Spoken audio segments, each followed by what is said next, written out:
Buongiorno Taranto. Oggi è martedì 4 di agosto, giornata caldissima perché è una delle 4 giorni dell'Ilva, ma prima di tutto ci presentiamo. Io sono Valentina Castellaneta al microfono con voi insieme alle 9 per questa Buongiorno Taranto Summer Edition in versione ristretta. Dall'altra parte del vetro in regia c'è il nostro Piero Caffio Piero Caffio, sto a ieri Gis. C'è il nostro Gis Nicoletti che ci accompagnerà con la musica e tutto il resto e col suo supporto tecnico preziosissimo. Senza Gis non potremo fare niente.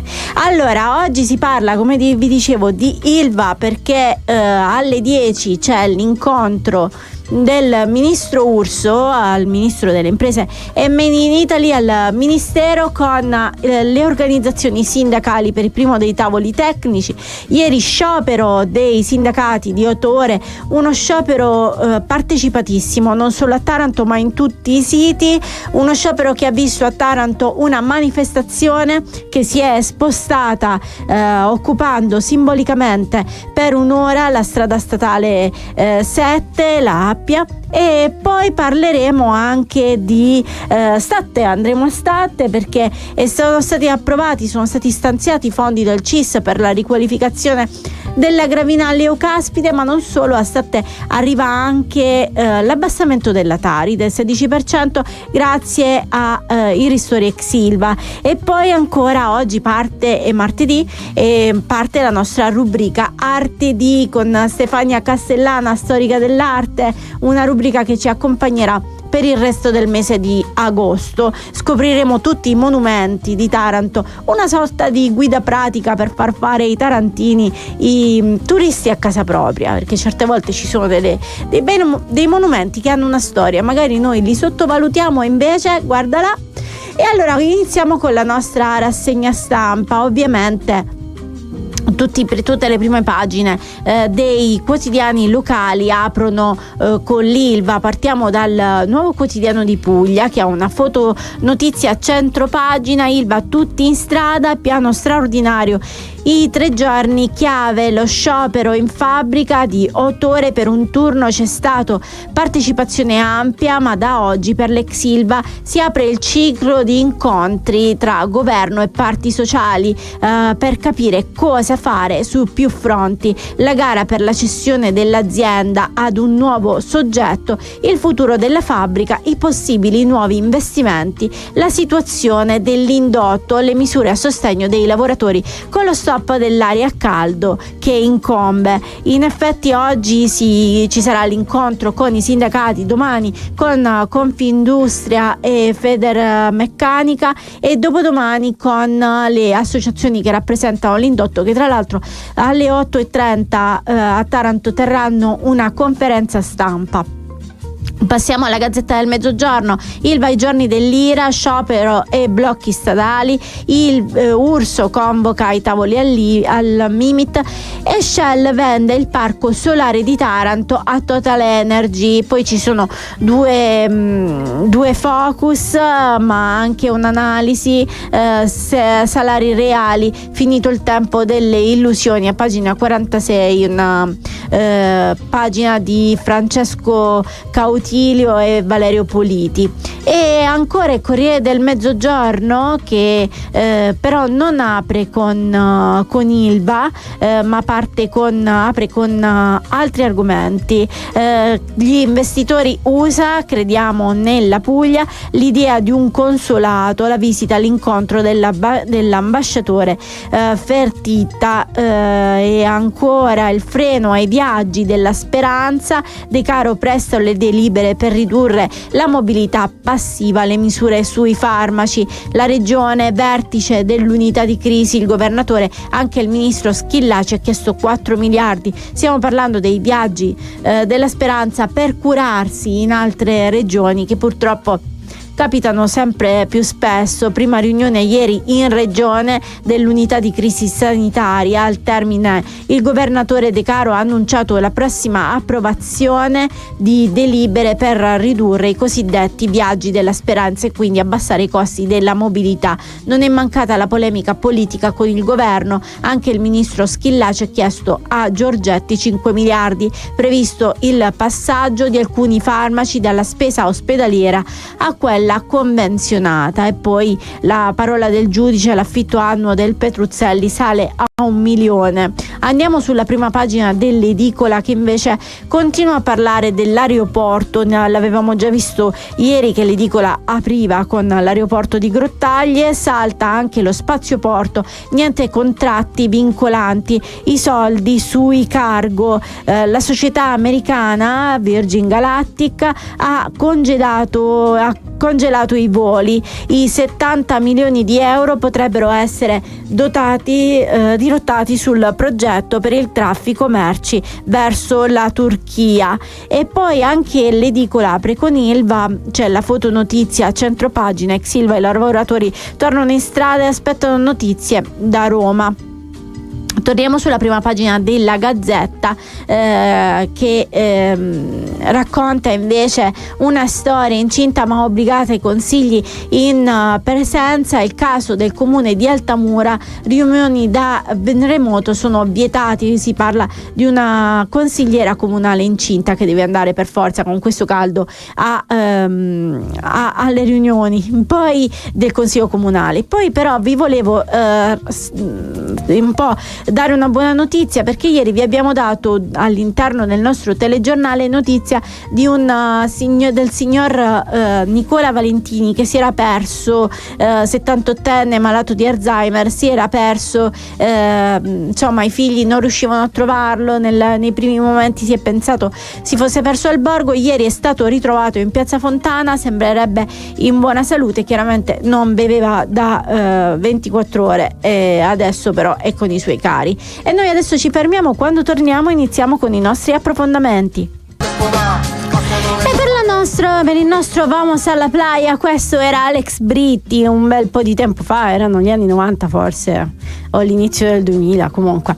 Va bene, cambiamo argomento e adesso ce ne andiamo a Statte, perché parliamo non solo di Tari, ma parliamo anche di ambiente, perché a Statte è l'unico comune della provincia di Taranto che per il 2026 ha annunciato un taglio importante sulla Tari, la tassa sui rifiuti, e noi ne parliamo direttamente con il primo cittadino che è collegato con noi, il sindaco di Statte Fabio Spada. Benvenuto sindaco e grazie per essere con noi. Sì, grazie a voi, buongiorno a tutti. Sindaco, la vostra manovra sulla Tari vede sconti fino al 16% per le imprese e 10% per le famiglie.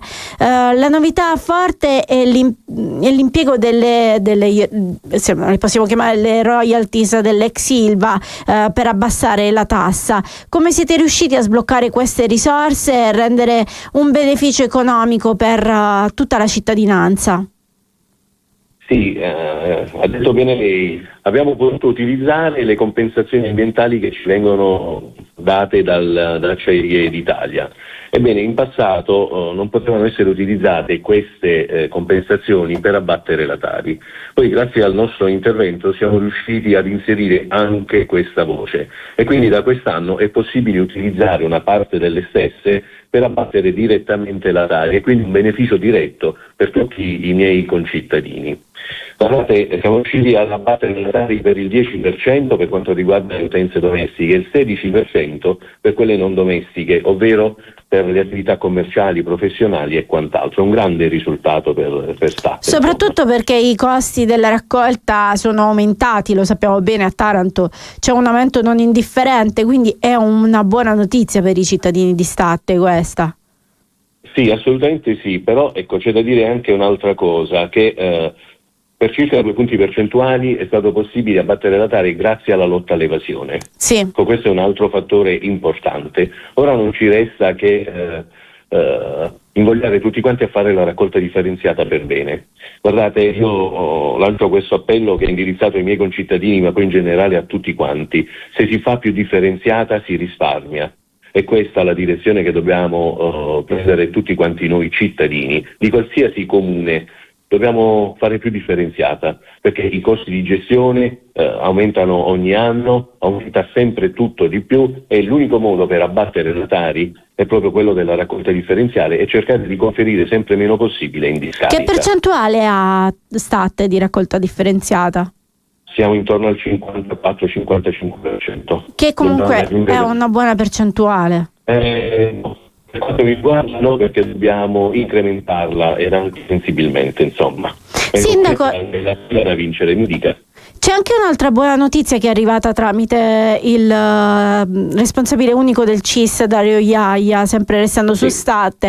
Il CIS ha autorizzato il trasferimento dei fondi per la progettazione della bonifica e messa in sicurezza della gravina Leocaspide. Sono più o meno 300.000 euro che si aggiungono a quegli investimenti, quei fondi che c'erano stati invece sulla parte nord, se non erro, della gravina sempre. Assolutamente sì, abbiamo ricevuto un finanziamento di 7 milioni e 2 e appunto una parte di questi sono per il parco delle gravine.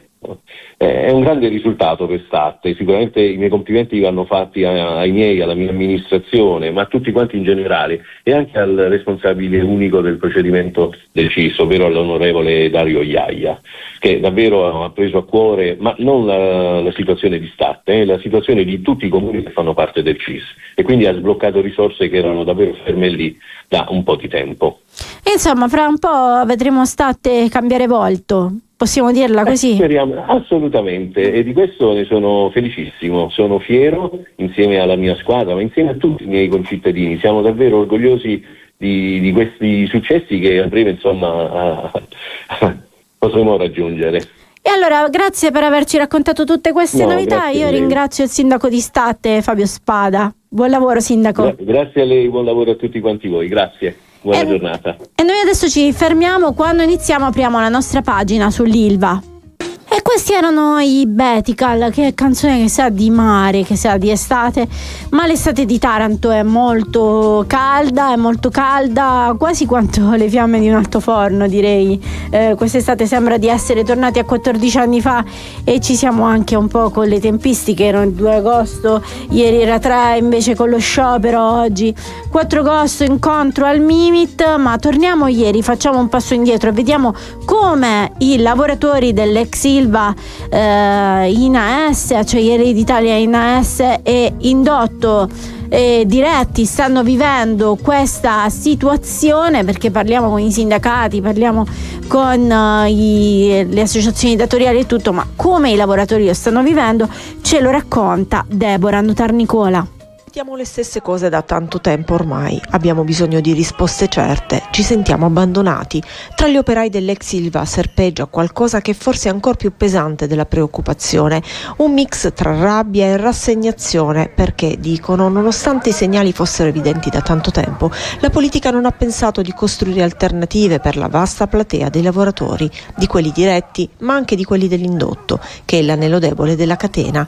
E infatti di questi giorni la notizia della sospensione di alcune attività delle ditte cui sono affidati in appalto alcuni servizi. E ancora ci sono poi gli ex Ilva in amministrazione straordinaria che ormai sono in cassa integrazione da ben 8 anni. I contratti durano, i contratti a termine?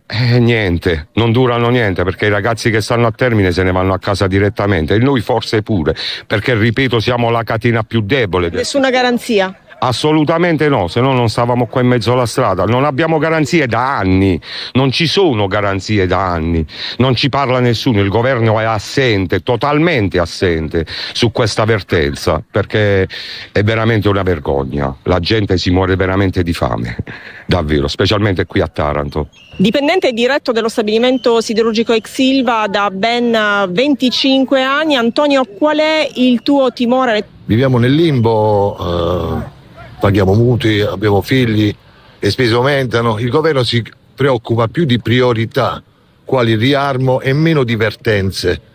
La vertenza Ilva all'interno dello scacchiere italiano rappresenta la madre di tutte le vertenze industriali. e non vogliono trovare una soluzione o fanno finta di... Cioè non abbiamo più parole, perché dopo 14 anni i governi che si sono susseguiti, che hanno avuto una visione all'inizio e poi sono spariti dopo, ci hanno portato a questa situazione attuale. Sembra che siamo ai titoli di coda, trovassero strumenti straordinari per tutelare il reddito di chi lavora. Lo Stato deve creare un'alternativa, deve creare altri posti di lavoro, deve dare l'amianto, deve legiferare, insomma, deve fare delle leggi ad hoc ai lavoratori. Insomma, c'è molta rassegnazione e soprattutto molta sensazione di solitudine, abbiamo visto, fra gli operai, che questa volta si vedono proprio ai titoli di coda, non c'è speranza nelle loro parole. Quando torniamo ne parleremo con Francesco Brigati, segretario generale FIOM CGIL Taranto, che sta andando all'incontro al Mimit con il ministro Urso. E bentornati su Radio Cittadella 96.5 per seguirci in radio, canale 94 per seguirci in TV, poi ci sono i nostri siti per lo streaming e il DAB+.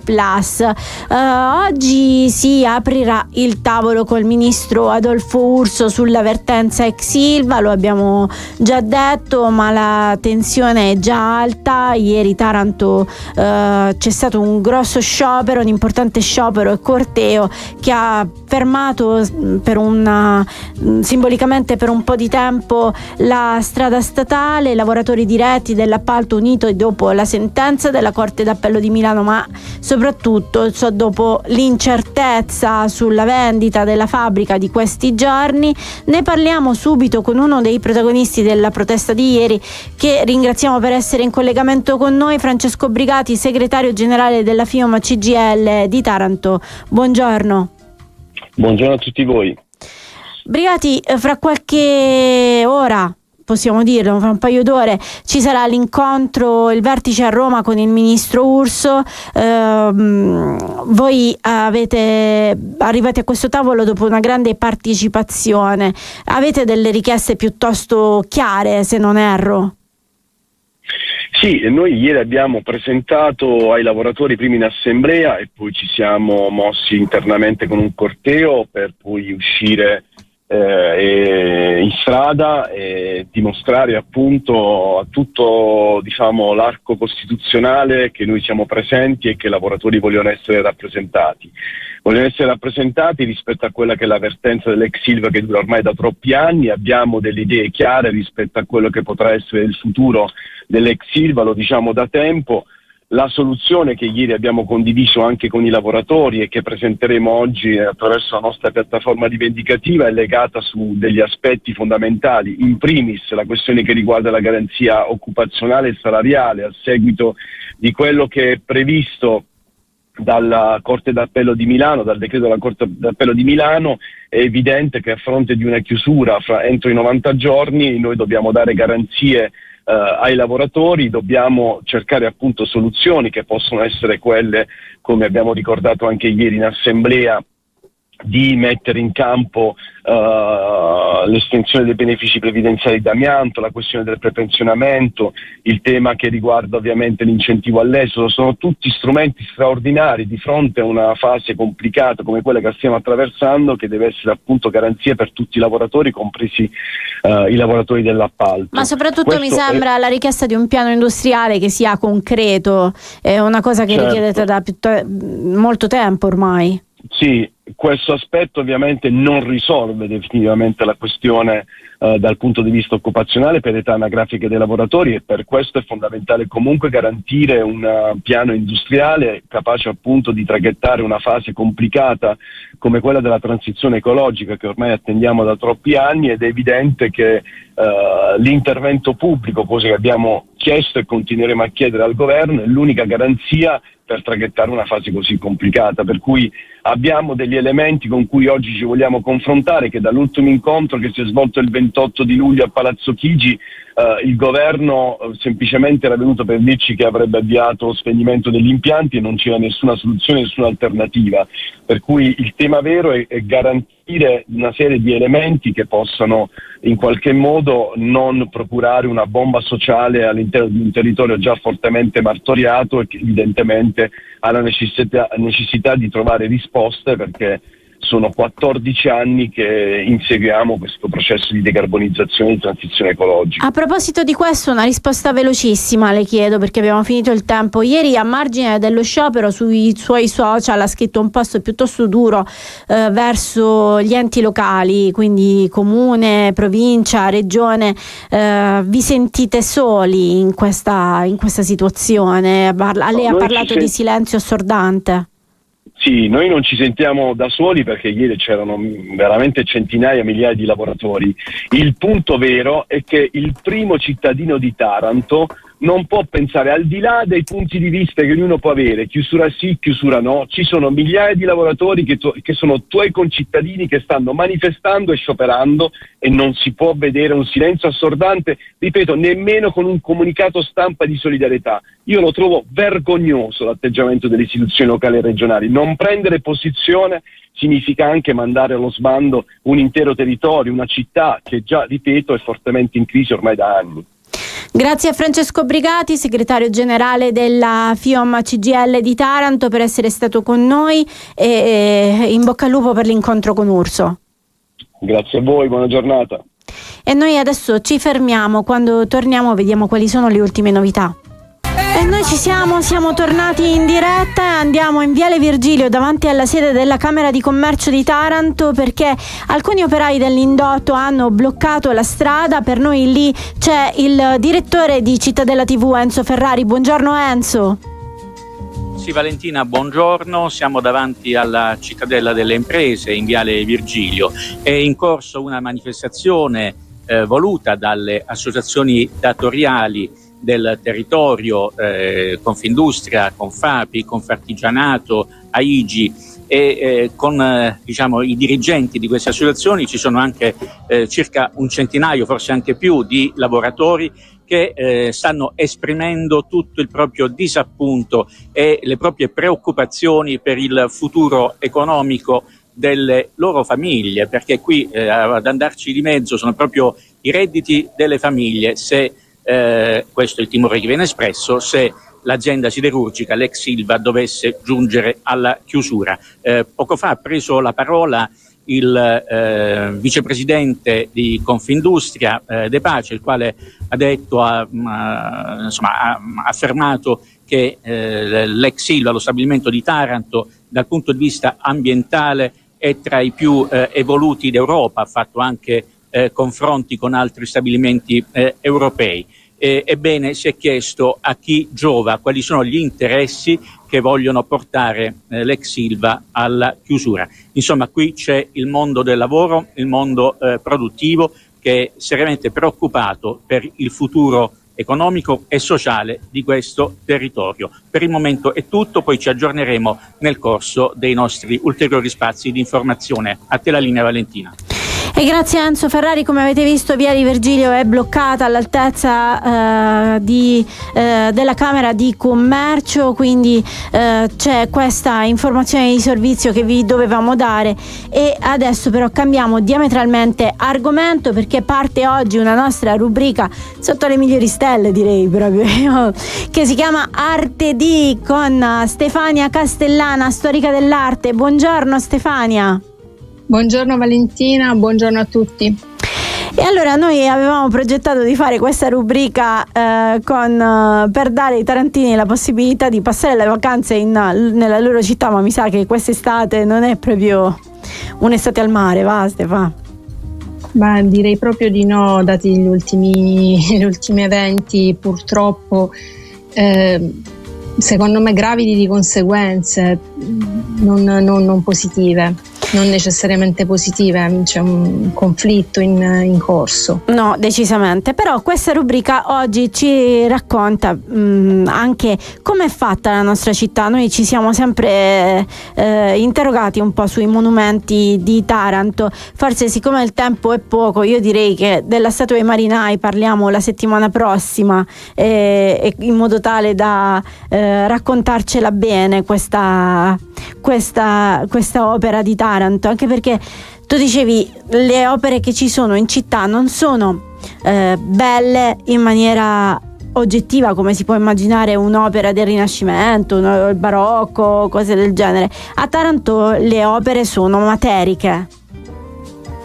Ma sì, nel senso che non rispondono a criteri classici, diciamo, di bellezza, per cui noi individuiamo un'opera come bella o come brutta, per quanto ecco queste non siano categorie a cui magari la storia dell'arte oramai dà peso, perché ci basiamo molto di più su come l'opera possa essere testimonianza storica, e in secondo luogo magari si va ad analizzare la fortuna dal punto di vista stilistico di un'opera rispetto a un'altra, però sono sicuramente significative, come in genere l'arte pubblica è significativa. L'arte pubblica è quella forma di arte che interviene sul territorio, quindi quella che oggi comunemente si parla di arredo urbano, ma perché molto spesso rispetto al passato le opere non nascono con un senso legato a qualche celebrazione o a qualche ragione specifica, ma spesso sono lì per colmare dei vuoti. E allora noi con questa rubrica nelle prossime settimane daremo la possibilità, insomma, agli strumenti ai tarantini un po' per capire meglio la loro città, possiamo dire così? Sì, diciamo per osservare con un altro sguardo. E forse per capire meglio perché affezionarci di più a quelle opere che tante volte critichiamo. Grazie Stefania Costellana, ci vediamo martedì prossimo con Arte D. Ciao. E possiamo già dirlo, parleremo del monumento ai marinai. Preparatevi. Sì. E ciao Stefania. E noi adesso ci fermiamo e vi ricordo che se avete segnalazioni potete inviarci una mail a segnalazioni@cittadellatv.it oppure un messaggio WhatsApp al 339 680 6868 se avete domande, segnalazioni o volete anche solo commentare le nostre trasmissioni. L'informazione con Cittadella torna domani mattina, cioè con Buongiorno Taranto torna domani mattina, con Cittadella per il resto della giornata nei nostri giornali radio e nel telegiornale delle 14. Io ringrazio Gis Nicoletti alla regia e vi saluto e vi auguro una buona giornata.